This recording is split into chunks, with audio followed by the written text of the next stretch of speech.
Olá, eu me chamo Alexandre e eu vim mostrar a minha implementação de um protocolo HTTP usando o projeto passado de TCP.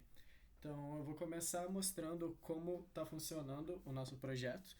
Então, basicamente, a estrutura de pasta dele. Aqui a gente tem o nosso server, que é basicamente todo o programa e o tratamento de protocolo. E a gente tem essa pasta www, onde tem todos os arquivos que são possíveis de serem acessados pelo navegador. Agora, indo para o funcionamento do código, vamos rodar o server.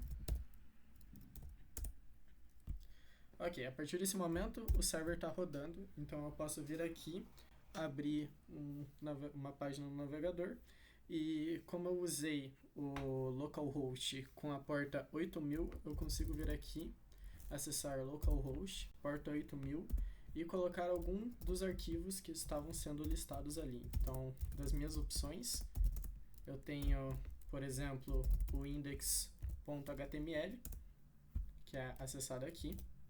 Dá para ver que ele faz dois requests. O primeiro é do index.html, que é a própria página HTML, e outro é do imagem.jpg, do JPG, que é essa imagem que é carregada. E se eu mudar de páginas dentro do próprio navegador, a gente consegue ver aqui as solicitações chegando do navegador. Outro exemplo que eu posso mostrar é do nosso servidor funcionando com múltiplos navegadores fazendo requests. Então, se eu pesquisar aqui o imagem.jpg, eu consigo tanto solicitar aqui como solicitar aqui.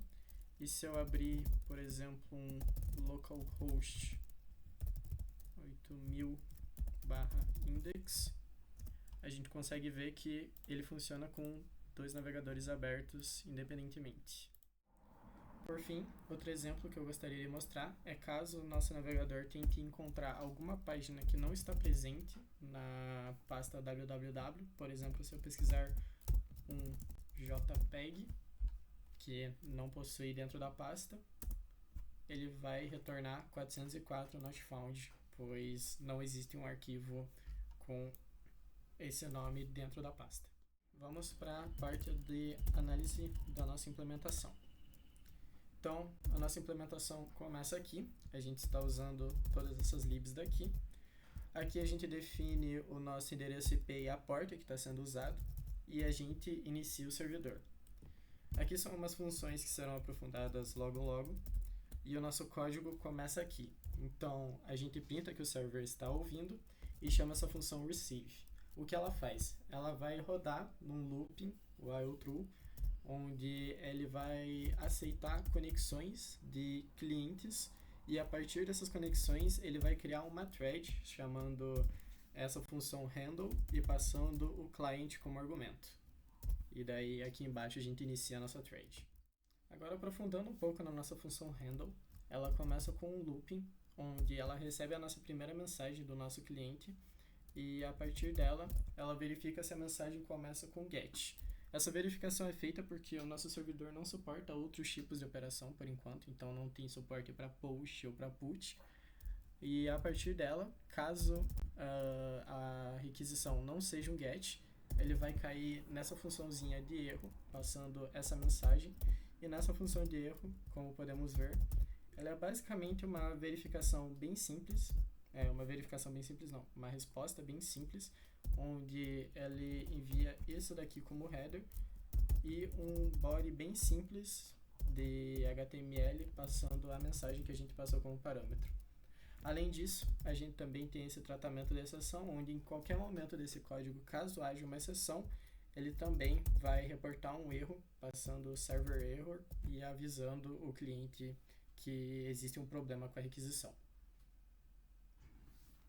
Continuando olhando a nossa implementação, caso a requisição seja um GET, a gente faz uma verificação bem simples aqui, onde a gente pega o nome do arquivo que o nosso cliente está buscando e ele faz uma verificação básica aqui, onde ele mapeia, caso não seja passado o nome de um arquivo, ele vai mandar o index.html como padrão. Então, se a gente botar aqui para rodar, a gente pode ver que rodando e não passando nenhum tipo de endereço para o nosso servidor, ele mapeia para a nossa página HTML. Após esse mapeamento, é chamada essa função handleFile, passando o cliente e o nome do arquivo. E na nossa handleFile, o que ele faz?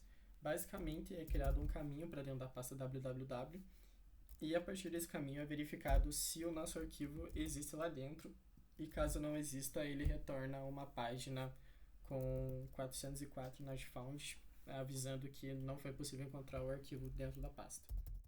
Depois dessa verificação, caso o arquivo exista, a gente cai nessa parte do processo, onde nela basicamente é montado o content type, que vai ser enviado como resposta para o servidor.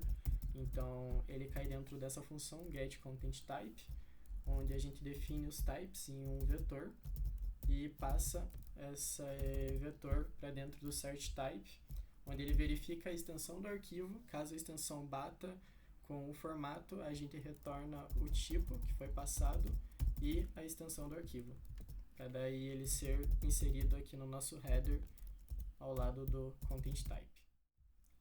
Após esse envio do header, a gente entra na parte de enviar um arquivo para o nosso cliente. Então a gente basicamente abre o arquivo requisitado, lendo eles como bytes, e a gente entra num looping onde a gente lê em chunks de 4096 bytes, e a cada chunk a gente envia elas e para caso o arquivo tenha sido terminado de enviar, e logo após isso é printada uma mensagem na tela do servidor falando que qual foi o arquivo que foi enviado para o nosso cliente. E ao fim disso é encerrado a nossa conexão e o looping é terminado.